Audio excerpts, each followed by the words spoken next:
Bonjour, donc je vais vous parler de comment ouvrir le dialogue avec le patient, repérer facteurs de risque et évaluer le risque suicidaire, du coup d'un point de vue un peu plus clinique, qui aura moins de chiffres, et en utilisant les casquettes que j'ai, qui sont celles de soignants, mais aussi d'enseignants et de chercheurs. J'ai pas de lien d'intérêt spécifique vis-à-vis de cette présentation, mais vous pouvez les retrouver sur archimède.fr. Je vous donne tout de suite les messages clés que j'ai envie de vous faire passer. La mauvaise question, c'est surtout celle qu'on ne pose pas.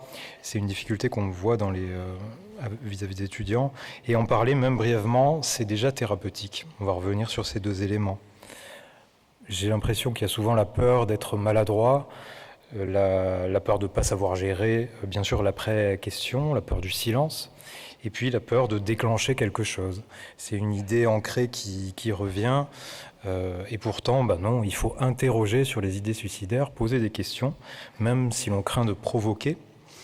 Et poser la question n'incite pas à augmenter le risque suicidaire. Au contraire, on a des études, je vous en ai mis un exemple là, qui permet de montrer une baisse faible mais significative des idéations suicidaires après en avoir discuté, et une réduction des tentatives de suicide lorsqu'on aborde le sujet. Et c'est dans une méta-analyse qui s'intéressait plus finalement à l'éthique de la recherche et qui allait voir est-ce que si on posait la question dans les protocoles de recherche, on augmentait le risque. Non, on le réduit de manière significative. Donc gardez ça en tête, ne pas poser la question par peur, c'est laisser la souffrance s'enfermer, alors que poser la question, ça va plutôt être ouvrir un espace de parole et légitimer cette souffrance sur laquelle on va pouvoir travailler. Finalement, ne pas poser la question, dans certaines situations, ce serait même une faute, ou la faute, ce qui pourrait nous être reproché. Donc, la seule mauvaise question, c'est celle qu'on ne pose pas. Quand est-ce qu'on va poser cette question ? On a vu des chiffres, on a vu certains facteurs de risque. J'avais envie de vous parler de choses que j'ai trouvées intéressantes. Alors bien sûr, on va poser la question devant... on va en tout cas l'envisager devant toute personne, devant tout patient qui a des troubles psychiques, parce qu'on sait que c'est la complication principale.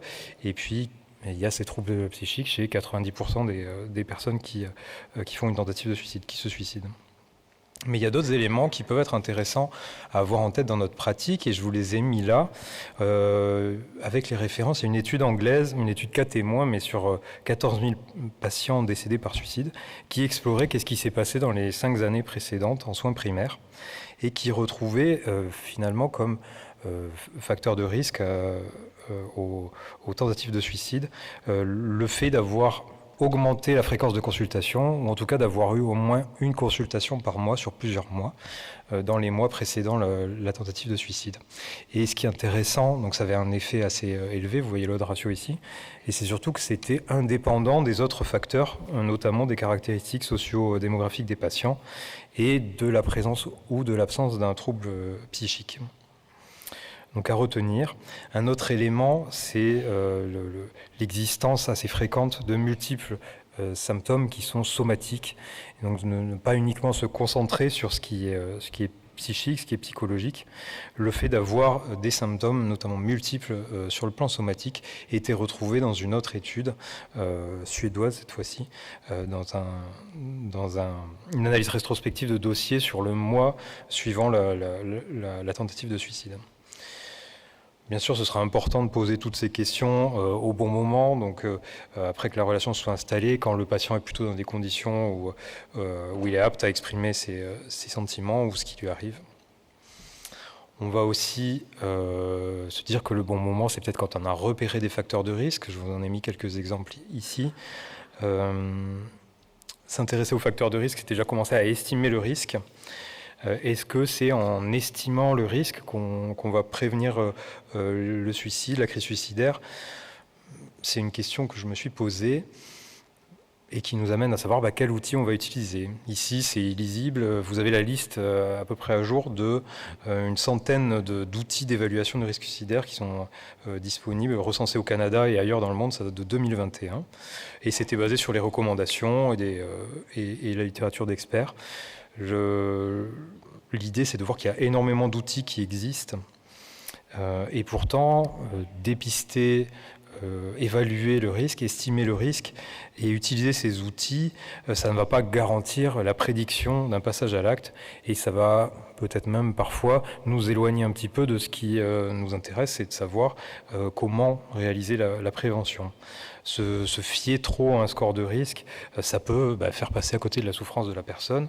Alors ça va nous rassurer, ça va peut-être nous permettre de nous ancrer quelque part, de pouvoir réduire l'incertitude, mais finalement c'est celle avec laquelle on est censé travailler régulièrement.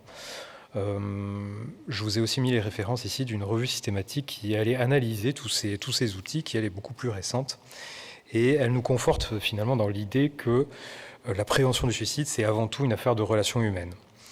Et tolérer l'incertitude, se concentrer sur ce qu'on peut contrôler, la qualité du lien, l'écoute, la mise en place de filets de sécurité, c'est ça qui va avoir du sens. Donc finalement, c'est plutôt utiliser des mots qui va être intéressant. Je vous ai mis ici des questions qui sont issues du document de l'OMS, la prévention du suicide, indication pour un médecin généraliste. Je ne sais pas trop si c'est la traduction en anglais. Il y a certaines formulations, peut-être que moi je n'utiliserai pas directement. L'idée, c'est peut-être plutôt que de poser une question, on va en poser plusieurs, et puis ça peut se faire par étapes. Il y a deux éléments intéressants, c'est qu'il va falloir quand même aller jusqu'au bout des choses, et pas uniquement demander est-ce que vous avez des idées noires. Ça va être utile de prononcer les mots, d'enfoncer des portes ouvertes, en tout cas d'ouvrir des portes, d'enfoncer des portes qui sont fermées, et de parler de suicide, de mort. D'autres formulations me parler un petit peu plus, de se rattacher à ce qui est exprimé par le patient. Beaucoup de personnes dans votre situation me disent qu'elles ont eu des idées noires, des pensées de mort, et vous. Rassurer la personne, l'idée c'est d'ouvrir des portes. Vous pouvez en parler avec moi, ce n'est pas un sujet tabou. Et puis c'est à vous de trouver vos propres mots, de les essayer, de voir ceux qui vont correspondre aux patients. L'objectif en tout cas c'est d'ouvrir un dialogue et de venir normaliser, réduire la honte qu'il peut y avoir derrière tout ça et mettre de côté aussi ce qui peut être tabou. Et bien sûr, ça commence par être nous-mêmes à l'aise avec ces éléments-là. Parler, c'est déjà un traitement actif et pas juste un préambule. J'ai mis ça parce que on sait rarement quoi faire des questions une fois qu'on obtient une réponse et on se dit « Oh là là, j'ai dépisté quelque chose, je suis allé un peu plus loin en accentuant les questions, en creusant le scénario, les éléments de ressources aussi, on va venir dessus. Et là, je ne sais plus quoi faire. » Mais en fait, à ce moment-là, on est déjà en train de faire quelque chose. J'ai l'impression que c'est une difficulté des étudiants de se dire qu'est-ce qu'on va pouvoir mettre en place. On n'a pas de médicaments comme on aimerait l'avoir dans d'autres situations. Mais finalement, on n'est pas juste dans le préambule en ayant initié un dialogue, un lien de confiance, en rassurant, en validant, sans juger. Et à travers l'évaluation et la psychothérapie de soutien qu'on met en place déjà à ce moment-là, on va être thérapeutique. Donc c'est pas juste un préambule, c'est déjà un traitement d'utiliser cette parole. Donc utiliser les outils d'évaluation s'ils peuvent vous rassurer, mais ils ne vont pas venir remplacer le jugement clinique et l'approche doit rester qualitative, centrée sur la personne. On a vu qu'il y avait aussi beaucoup de symptômes physiques. Passer par un examen clinique, ça va aussi être une de nos particularités, une chance que nous on peut avoir par rapport à d'autres professionnels. Il faut l'utiliser et s'en saisir peut-être aussi par exemple comme moment de détournement de l'attention et d'autres portes de parole que celle qui est face à face dans un bureau. Donc nommer la pensée suicidaire, ça va pouvoir diminuer son pouvoir, on peut voir ça comme ça, et rappelez-vous que la parole utilisée en médecine générale, c'est pas juste un préambule, ça va être un son actif, et ça va être une porte ouverte.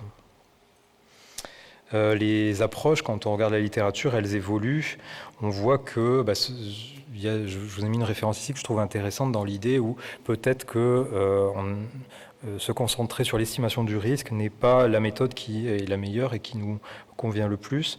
On peut se concentrer sur fournir des outils à tout le monde finalement, quel que soit le risque, à partir du moment où il y a ces éléments de risque suicidaire qui apparaissent. Il y a des idées d'accompagnement, de choses que vous faites probablement déjà, sur lesquelles vous pouvez vous concentrer davantage. Transmettre l'espoir, c'est pas forcément une évidence aussi. Je veux bien vos idées, vos solutions, si vous voulez nous en partager. En tout cas, se centrer sur les ressources et sur les besoins, c'est vraiment une étape nécessaire qui convient de garder en tête, parce qu'il y a des éléments qui vont être aussi très rassurants quand on va se concentrer sur les ressources, et savoir que la personne a une vie de famille et qu'elle va vous dire bah non, oui j'ai des idées mais ça je ne le ferai jamais pour mes enfants. Savoir qu'il y a des croyances qui peuvent aussi venir être ressources. Et du coup, ça nous permet de travailler et de mettre en œuvre des actions chez tout le monde. Une chose importante, c'est que travailler en équipe, travailler en pratique collaborative, ça réduit les tentatives de suicide. Je vous ai mis aussi un élément qui montre que c'est un effet d'environ 34% de réduction sur une revue systématique qui montre les différents éléments et le travail collaboratif. Et une dernière chose avant d'arriver à la fin de mon intervention. Une chose intéressante, c'est une étude très récente là, qui s'est intéressée à regarder finalement qu'est-ce qui était le plus important, ce sur quoi on pouvait se concentrer dans nos interventions. Nous, en médecine générale, il y a 4 composantes clés. L'entretien motivationnel, que vous savez probablement déjà tous utiliser. Le plan de sécurité, moi je le connaissais un petit peu moins, je vous invite à aller regarder. C'est très intéressant, on pourra revenir dans les questions si vous voulez, d'aller voir à quoi ça correspond et qu'on peut le mettre en place pour les patients. Sur infosuicide.org, vous avez un détail de ce dont il s'agit. Puis des choses qu'on met déjà en place ou qui sont déjà existantes, des contacts réguliers structurés, et puis travailler en groupe, ne pas travailler seul et être en équipe, c'est vraiment finalement quelque chose qui fonctionne. Voilà, en conclusion, je vous l'ai dit, la mauvaise question, c'est surtout celle qu'on ne pose pas. En parler, même brièvement, c'est déjà thérapeutique, c'est pas juste un préambule. Centrons-nous sur les ressources et les besoins du patient, qui se sentira aussi peut-être plus écouté, et travaillons en équipe. S'il y avait une ressource à retenir que je vous conseille et que je communique aux patients, c'est celle du 3114 qui permet une porte qui est ouverte en permanence. Finalement, le but, c'est pas forcément d'être adroit, mais c'est qu'on ouvre ces portes et on laisse aux patients la possibilité de développer sa propre stratégie pour prévenir le risque. Merci de votre attention.